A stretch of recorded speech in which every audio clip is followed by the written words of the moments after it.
Hey, how's it going? Got some Portal gameplay in the background, which is actually relevant to what I'm talking about, but I also think it's relaxing and hopefully satisfying for you guys to watch. This is a follow-up to my last video, which you don't have to watch, but I did think it was relevant. And I also didn't want to start off the year with a downer. I'm pretty self-aware that my videos aren't the most upbeat thing in the world. A couple months ago, I got a message from one of my old friends where one of his friends texted him a screenshot of my uploads and was like, "Do you still know this guy? Is he okay?" So I'm pretty self-aware about the stuff I'm making. But the last couple years have been rough, so it's hard to not output stuff that reflects that. But I want to chill. I just want to relax a little bit and talk about some of the stuff that I've been up to lately and I've been doing. Last video I talked about how one of the goals I set for myself last year was to dive into the backlog of media that I had. Finish a bunch of shows and animes that I've kind of been sitting on, or playing a bunch of video games that I've only really played halfway through or that I've been interested in, but I haven't really stepped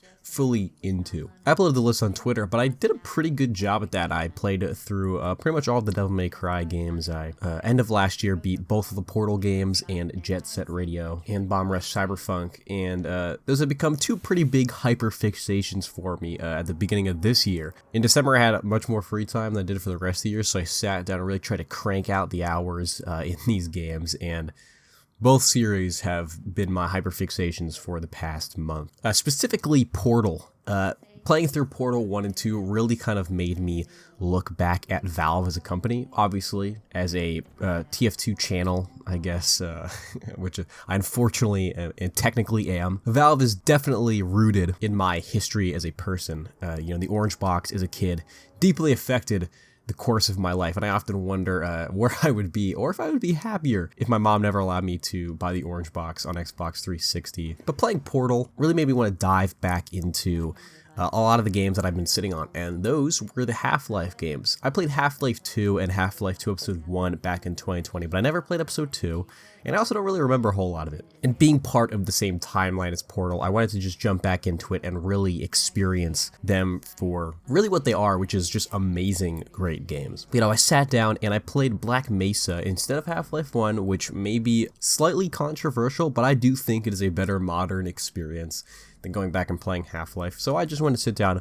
play through that, and had an amazing time. And I actually kind of want to replay it, but it's kind of a long game, relatively, at least for what I'm used to playing, so probably not for a while. But I sat down and I played that and had a great time. After that, I really grinded through Half-Life 2 and finally beat Half-Life Episode 2. And for the past like 2 weeks, I've just been consuming so many retrospectives and lore videos. My whole feed right now is just like Source Engine stuff, like Gmod lore and Half-Life lore and Portal lore and all this stuff. But it's not the only hyperfixation I have had this year. Another one I've had, starting at the beginning of December of last year, I really dove into Jet Set Radio. It's a game which weirdly has had a lot of impact on my life, even though I haven't actually really played it. The music is obviously amazing. I think that's something that pretty much everyone knows. You've probably heard a song from it or two. But I've always loved the art style. Being a Sonic fan, it's always been sort of adjacent to my interests, just being from Sega, the Dreamcast, being in a lot of cameos. So it's always been sort of a presence in my life that I really liked and respected. So I really wanted to step in, dive in and play that, and I fucking fell in love. Honestly, it is so good. It is probably one of my favorite games of all time, which I'm not really comfortable in saying because it's definitely a little bit of recency bias in there, but it is just so amazing, genuinely. And after that, I kind of skipped Jet Set Radio Future just because it's not really available to play anywhere, which is unfortunate. You have to emulate it. But one of my other friends was telling me all the time about Bomb Rush Cyberpunk, which is almost like the spiritual successor. The Jet Set Radio 3, in a way, is kind of how I view it. And I played through that, and that is such an amazing game.